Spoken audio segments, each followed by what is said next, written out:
primer lugar, es un placer. Estamos aquí desde hace una semana con motivo de un congreso que había de extensión universitaria, un congreso iberoamericano, el 12º congreso, que se efectuó en la Universidad Central de Quito, de Ecuador, y que se efectuó también en el Centro Eugenio Espejo. Estamos muy maravillados con su ciudad, pero por encima de eso muy maravillados con su gente y muy estimulados de ver la juventud con tantos deseos de ser. Es algo que nos ha impactado. En el orden del universo tecnológico, independientemente de que en Cuba hay una serie de limitantes en el acceso a los niveles de informática y a los procesos de formación a partir no de dinámicas formativas, sino de realidades tecnológicas propiamente. Realidades tecnológicas que tienen que ver con equipamiento y que tienen que ver con conexión. Sí hay una fuerte tradición formativa en el área de la informática. Y en Latinoamérica el primer país que logró tener mini computadoras, no micro, sino mini, que es, hay muchos chicos muy jóvenes, que es la generación de las DP-10 en los Estados Unidos, de las DP-11, y es también la generación de lo que en Cuba se conoció como las IRI-10, que eran grandes máquinas de cómputo que podían ocupar un espacio como este, y que se programaba a través de tarjetas perforadas. Es decir, había una señora o un joven, alguien, al cual tú le dabas las instrucciones del programa, él las tipeaba en una tarjeta de cartón así, y entonces un lector, usted colocaba las tarjetas, y por ejemplo una instrucción como leer el dato A, podía tener 3 tarjetas, leer, dato y A. Y para poner un ejemplo que puede ser muy humorístico, había investigadores nuestros que iban a hacer su doctorado en cibernética y se llevaban en el avión hacia Moscú una maleta, no de ropa, llena de tarjetas, porque ese era el programa, esa era su tesis. Me estoy refiriendo a los años 80, 70 y tantos 80. Hacia el año 1982, 83, entraron a Cuba las primeras microcomputadoras, que eran las NEC. Ustedes todo eso lo pueden buscar en internet, porque esa historia se ha ido contando. Eran las NEC, que eran unas pequeñas maquinitas así, tipo los televisores blanco y negro, eso que a veces uno tiene y lo pone en la cocina, o lo pone en un lugar que tiene uno pequeño en la casa. Bueno, esas máquinas que usaban ya versiones porque el 4004, que su palabra de paso era de 4 bits, fue el primer microprocesador. Después se tiene la generación del 8080, los Z80, toda una serie de procesadores que ya hoy nadie ni se acuerda de eso. Nosotros programábamos un tablerito con una grabadora aquí, en la cual de una cinta rodaba la información para un tablerito en el cual tú ibas marcando, porque todavía estábamos hablando aquí de accesos secuenciales a la información y no de acceso aleatorio que vino después con el libro. Es decir, en parte yo tengo la vivencia esa, porque yo estudio entre el 80 y el 85 ingeniería en controles automáticos, y en Santiago de Cuba, y el centro de cálculo donde los estudiantes íbamos a dar clases o corríamos nuestro programa era 4 veces de local, porque los núcleos, hoy ustedes hablan de la RAM, y la RAM, no sé, en un chip de memoria así, hay no sé cuánto. No.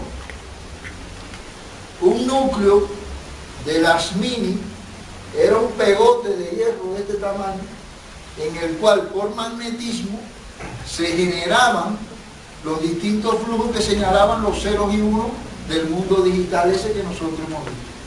No sé si ustedes han estudiado el tema de la ENIAC, que fue la primera computadora del año 45, 46.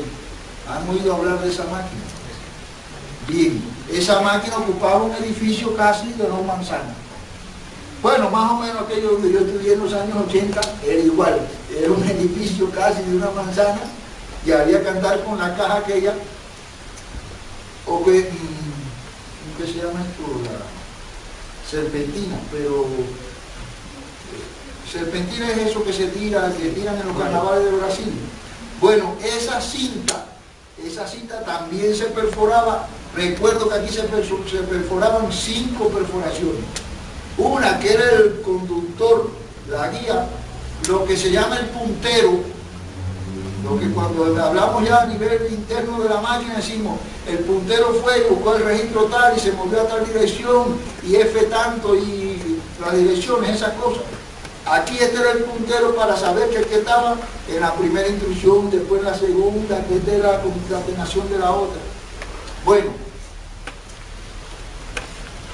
hice toda esta reflexión para decir que a pesar de no contar con un gran aparataje tecnológico, en Cuba se han desarrollado varias líneas hacia la socialización de la informática, de lo que ustedes llaman sistemas. Y yo soy fundador del movimiento de los Joven Club en Cuba, que son pequeñas casas o espacios donde unas 12 máquinas permitían establecer unos procesos de formación, unos procesos de socialización a niños, a jóvenes, a adultos, para suplir la carencia esa de máquinas en puestos personales. Ya hoy eso ha cambiado mucho, en Cuba hay un buen nivel de máquinas a nivel personal. No diríamos que hay tiendas con estanterías repletas de máquinas, pero ya muchas personas tienen máquinas a nivel personal, ya hay muchas personas conectadas a la red, hay una red interna, hay una especie de Wikipedia, de biblioteca que se llama ya EcuRed, donde incluso hay aplicaciones para portátiles que permiten que haya un desarrollo fuerte de la socialización de la informática. Cualquier joven de la edad de ustedes ha pasado desde primaria, allá es primaria, secundaria y después pre, que aquí dicen que primaria y después secundaria que incluye el pre, o tecnológicos como son estos, que allá son politécnicos, se llama politécnico. Sí, aquí tienen un nivel superior porque en Latinoamérica esto se reconoce como tecnicaturas que casi le dan el paso a un nivel de graduado universitario. Y allá los técnicos medios son técnicos medios y cuando llegan a 18 años, que ya salen del técnico medio de 4 años, entonces que inician una carrera de 5 años. Allá hay politécnicos de informática y hay una universidad central en Cuba que se dedica a la ciencia informática, que es la llamada UCI, Universidad de las Ciencias Informáticas, que está enclavada en La Habana, que tiene muchos proyectos con Venezuela, tiene muchos proyectos con Brasil, tiene muchos proyectos con República Dominicana y que singularmente en los últimos concursos internacionales de informática a nivel mundial han sido primer lugar, segundo o tercero. Es decir, hay un saber alrededor de la informática en Cuba a pesar de esos problemas tecnológicos, a pesar de esas carencias. Por ejemplo, todo lo que es el nivel de programación encuentra en la UCI, en la CUJAI y en universidades del interior del país personal altamente calificado, incluso solicitado internacionalmente para prestaciones de muy alto nivel en el nivel relativo a la programación.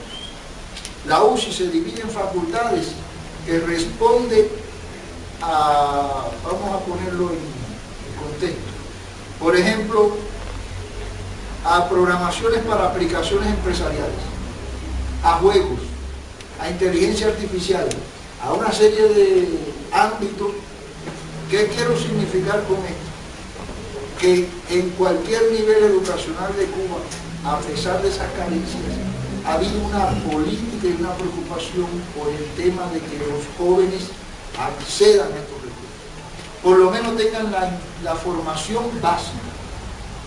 El otro gran problema que se da aquí es que entonces en las empresas fue necesario un recambio tecnológico, porque las empresas hasta hace muy poco contaban con recursos tecnológicos bastante atrasados, pero el mundo de la red fue abriendo nuevas dinámicas y ya es muy fácil encontrar en Cuba un administrador de red, un programador para una red, un controlador de recursos en red.